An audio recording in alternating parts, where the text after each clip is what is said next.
John Taylor, a Brooklyn man, has built himself a simple but meaningful life. Despite his Down syndrome, John found joy and purpose through his job at Morning Brew, a small cafe in the neighborhood. With a cheerful and enthusiastic personality, he is loved by customers and often receives extra tips as a way to show appreciation. When he's not working, John spends time listening to 1960s music, especially his love of the Beatles, whose melodies help him feel relaxed and optimistic. However, John's life changed completely when he met Mary Wilson at a community support center. Mary then gave birth to her daughter Lily and disappeared without a trace, leaving John alone to care for her. From here, John's simple life enters a new chapter, challenging but also full of love. When Lily's mother left, John Taylor felt like the whole world was collapsing. Fear and confusion engulfed him as he held his young daughter in his arms, wondering how he could take care of Lily alone. The first nights, John sat in Lily's cradle, fiddling with the infant care manuals he had borrowed from the library. Every time he changed his diaper or breastfed, his hands trembled for fear of doing something wrong, but Lily's clear eyes made him more determined than ever. John often stayed up all night, not because Lily was fussy, but because he was worried about whether he was capable of being a good father. Rare peaceful moments when Lily slept, he sat quietly looking at her child, his heart filled with love mixed with a feeling of insecurity. At one point he was so exhausted that he almost wanted to give up, but Lily's giggling as he played with her or called out, "Daddy," made his heart soften. With the help of Helen Carter, a compassionate neighbor, John gradually regained his confidence. Every piece of advice and every gesture of support from Mrs. Helen was a source of light to help John get through the dark days. However, the journey of fatherhood is not always smooth. Once, John burst into tears when he couldn't coax Lily to stop crying. A feeling of helplessness surged in his heart. But even in those moments, her love for Lily remained unwavering. John knows that he is not perfect, but every day, he still tries his best to give Lily a good life. And every time she took his hand or leaned her head on his shoulder, John felt great happiness, dispelling all fatigue and anxiety. Lily is not only his daughter, but also his source of strength and hope. When Lily started going to school, John Taylor realized that fatherhood is not only about facing personal challenges but also overcoming prejudice from society. John's differences, the man with Down syndrome, became the focus of scrutiny and gossip behind his back. In the schoolyard, other parents often look at him with skeptical eyes, while some teachers express concern about Lily's living environment. Questions from friends about the special father made Lily begin to feel the judgmental gaze that their small family had to endure. Gradually, she became more withdrawn, deliberately giving wrong answers in class to avoid standing out and avoiding people's attention to her father. John was unaware of Lily's struggles, and he was still trying his best to be the father she could be proud of. He attends every parent meeting, takes care of every meal, and never forgets to cheer Lily in every activity. However, every time he felt the judgmental gazes from everyone, John's heart couldn't help but be heavy. Despite this, his love for Lily has never been shaken.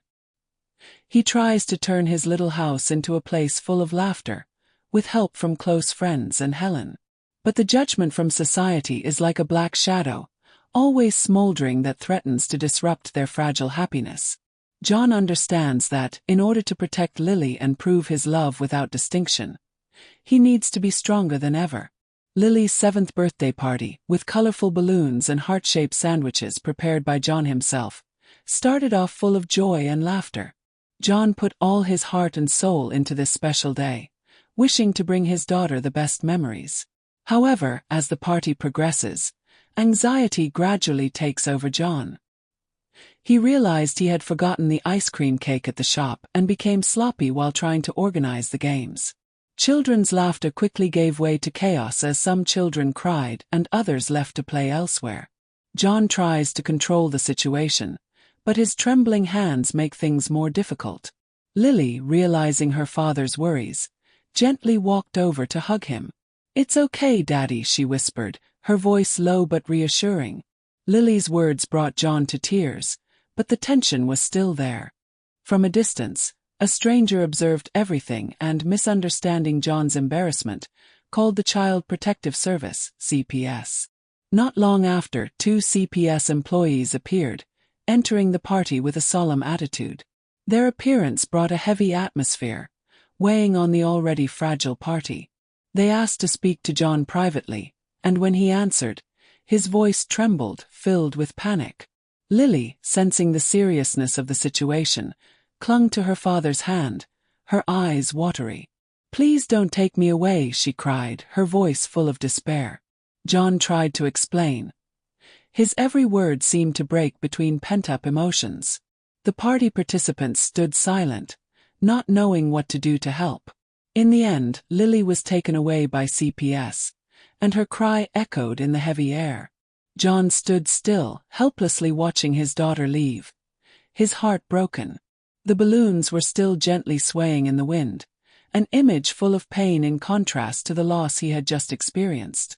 After Lily is taken away, John feels like the whole world is falling apart.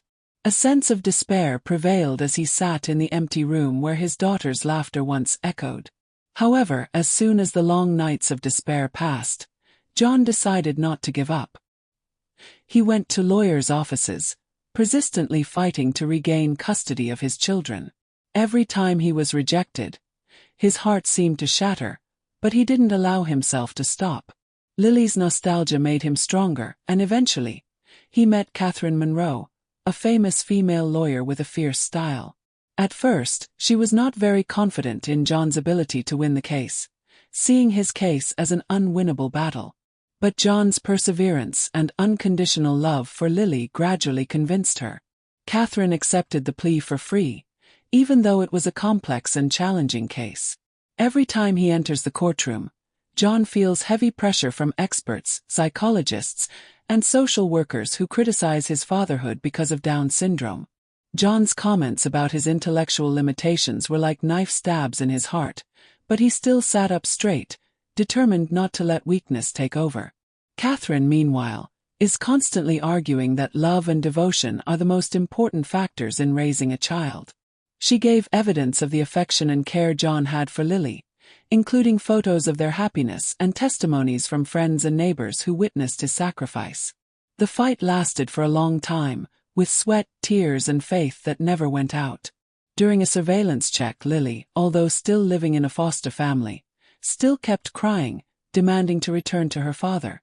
Her simple but emotional words such as, "I just want to be with Daddy," touched the hearts of everyone present.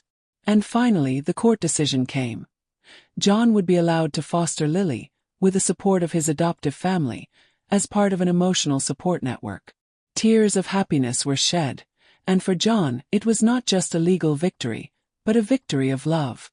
The day of the final verdict had arrived, and the courtroom was packed, everyone waiting for the decisive moment. John sat quietly, his hands clenched, a feeling of anxiety filling his chest. He can't forget the days of struggle to bring Lily back. Every moment is like a challenge for himself. Meanwhile, Lily, who was sitting next to a court clerk, was still looking at her father, her eyes full of hope. The courtroom fell silent as the judge began to speak. He looked at everyone in the room, his eyes stern, but also full of sympathy. "This case raises many questions about the paternity of a man with Down syndrome," the judge said, his voice echoing through the tense atmosphere. "However, one thing is clear. The love between John and Lily is undeniable. A child needs the love, care, and presence of a father in life. It is these values that determine the development of children." As the verdict continued, John felt a wave of relief surge in his heart. The judge affirmed that Lily would be allowed to return to live with her father, with the support of her adoptive family to continue to help with the upbringing. At this moment, everyone in the courtroom fell silent, a silence that seemed to envelop everything. Then, as if she couldn't wait any longer, Lily rushed towards John, her little arms outstretched. "Daddy!" Lily cried loudly, her voice choked up, as she ran into her father's warm arms. John hugged her tightly, feeling her every breath, and in that moment, all the pain, all the anxiety disappeared. "You know, I always knew that Dad would never give up." Lily's voice was choked up, but full of faith and love. John clenched his daughter in his arms, his eyes filled with tears, unable to believe the miracle he had just achieved. This is not just a legal victory, but a victory of love, of an unbreakable bond between father and daughter. After the court ruling, John and Lily's life gradually returned to peace, but one full of love and joy. John, despite facing many challenges in fatherhood, found strength in Lily's love. Every morning, he wakes up happy to see his daughter happy, eating breakfast together, preparing for the new day. Although work and taking care of Lily sometimes made him tired, her smiles were always a great motivator, making him never feel lonely or give up. Lily also gradually recovered from the days without her father, returning to being a happy and confident child.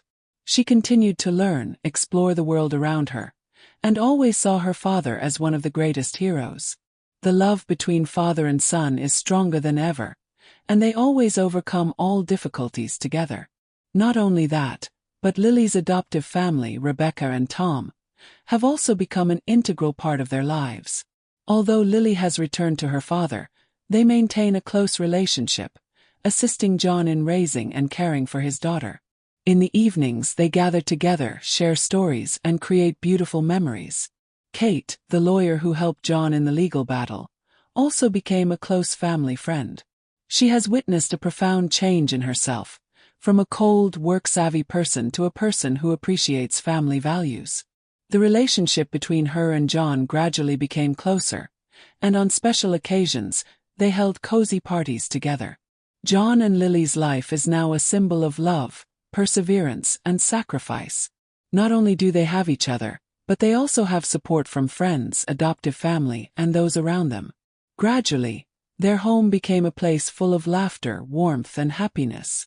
In the park, when John and Lily play football, they are not just a father and son, but a family full of life and hope, where love is the deciding factor all. The story of John and Lily is a vivid testament to the power of love and resilience. Despite facing social prejudices and seemingly insurmountable challenges, the strong fatherhood between them helped them overcome all difficulties. It's a reminder that, regardless of the starting point or the limitations that society imposes, sincere love and determination can make a huge difference.